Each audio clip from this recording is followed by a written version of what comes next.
So, have you ever felt like the world is just dialed up to 11? You know, like everything is just a little too loud, too bright, or way too intense.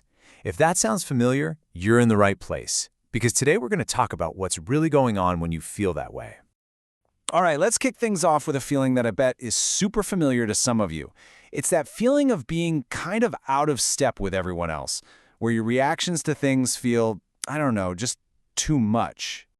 I mean, seriously, has anyone ever said this to you?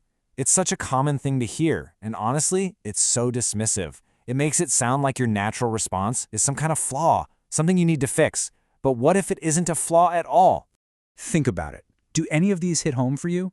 Getting totally wiped out by a loud restaurant or a busy office. Or maybe you're the person who gets actual chills from a piece of music. Or you need like a full day to recharge after a party.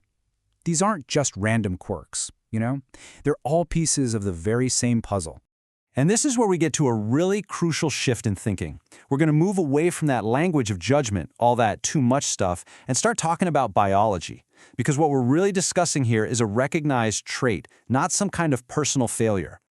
And if this is all starting to sound like you, well, you are so far from being alone. This trait is actually found in about 15 to 20% of the population. I mean, think about that. That's roughly 1 in every 5 people. It's a huge group of people who experience the world in this deeper, more intense way. Okay, so the official scientific term for this is sensory processing sensitivity. I know, it sounds a little clinical, but let's just break down what it really means. Innate means you are born with it. It is not a disorder. It's a temperament, kind of like being an introvert or an extrovert. It just means your nervous system is wired to process everything, sights, sounds, emotions, more deeply. There's actually a really handy way to remember the 4 main pillars of this trait, and it's the acronym DOES. So D is for depth of processing. You really think things through, you mull them over. O is for overstimulation. You just hit your limit for input a lot faster than other people. E stands for emotional responsiveness and empathy. You feel your own feelings and other people's feelings really intensely. And S is for sensitivity to subtleties. You're the one who notices the tiny details that everyone else just walks right past. So, here's the big question. If this trait is so common, why can it be so hard to feel understood, even by professionals? Well, this is where we run into a pretty big problem, especially when it comes to some standard therapy approaches that just, well, they weren't designed for this kind of nervous system. This chart shows the mismatch perfectly. A standard approach might say, just push through the discomfort. But for a highly sensitive person, that can lead to getting completely flooded and just shutting down. Or therapy might call your distress a cognitive distortion, when in reality, you're just accurately picking up on subtle cues that others are missing. The fast pace can feel overwhelming, and that constant push to do more can lead straight to burnout. It's a fundamental conflict. And wow, this quote just absolutely nails it. Let that sink in for a second. The problem isn't that your perception is wrong or distorted. The problem is that you're perceiving things more deeply. And when that simple fact isn't acknowledged, therapy can end up feeling like you're just being told you're wrong again. So, what's the answer? Well, it's not about throwing out powerful tools like cognitive behavioral therapy. Not at all. It's about adapting them, tailoring them to actually fit the reality of a highly sensitive nervous system.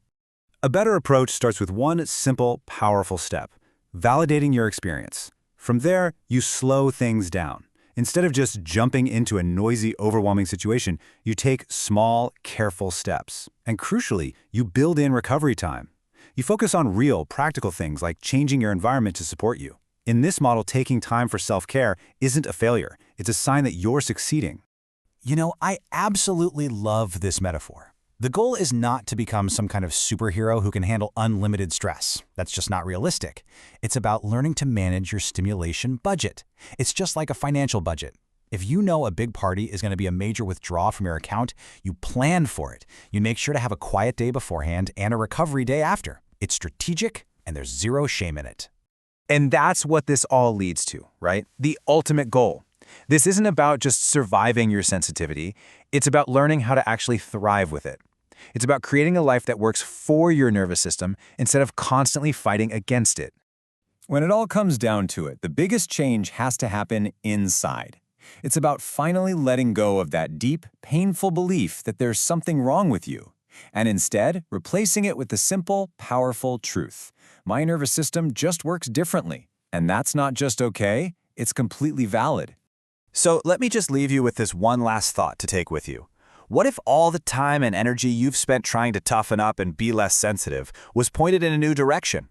What if the real goal is just to live more wisely with the sensitivity you have? To become an expert on your own operating system and build a life that actually honors how you're designed? Just think, what would that look like for you?